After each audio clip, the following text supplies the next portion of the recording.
স্বাধীনতার স্থপতি প্রেসিডেন্ট মরহুম শেখ মুজিবুর রহমান, স্বাধীনতার স্থপতি বঙ্গবন্ধু শেখ মুজিবুর রহমান, বাংলাদেশের স্থপতি মরহুম শেখ মুজিবুর রহমান। শেখ মুজিবের ছবি নামানোটা উচিত হয়।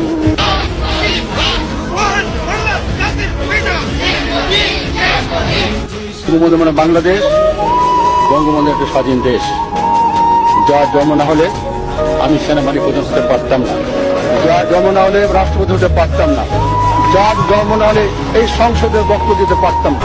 বাংলাদেশের রাষ্ট্রের স্থপতি ও জাতীয় ইতিহাসের শ্রেষ্ঠ সন্তান মরহুম শেখ মুজিবুর রহমানের প্রতি শ্রদ্ধা নিবেদন করছি। দা ভিঞ্চির মোনালিসা দুইবার রাখতে পারবে না, 7ই মার্চ সমগ্র বিশ্বে একবারই ওই ভাষণ ওভাবেই যাবে। ওই ভাষণ কি বঙ্গবন্ধু শেখ মুজিবুর রহমান বাংলাদেশের সমস্ত আপামর জনতার সম্পদ, ঠিক কিনা? স্বাধীনতার স্থপতি বঙ্গবন্ধু শেখ মুজিবুর রহমান 7ই মার্চের ভাষণ দিয়েছিলেন রেসকোর্সের ময়দানে। ওই ভাষণ আজ কুয়ার ভিতরে নিতে চান খালি আওয়ামী লীগের নেতা। কিসের আওয়ামী লীগের নেতা? বঙ্গবন্ধু এ জাতির 18 কোটি মুসলমান, হিন্দু, বৌদ্ধ, খ্রিস্টান সকলের নেতা। এক নেতা এক দেশ, বঙ্গবন্ধু বাংলাদেশের স্লোগান।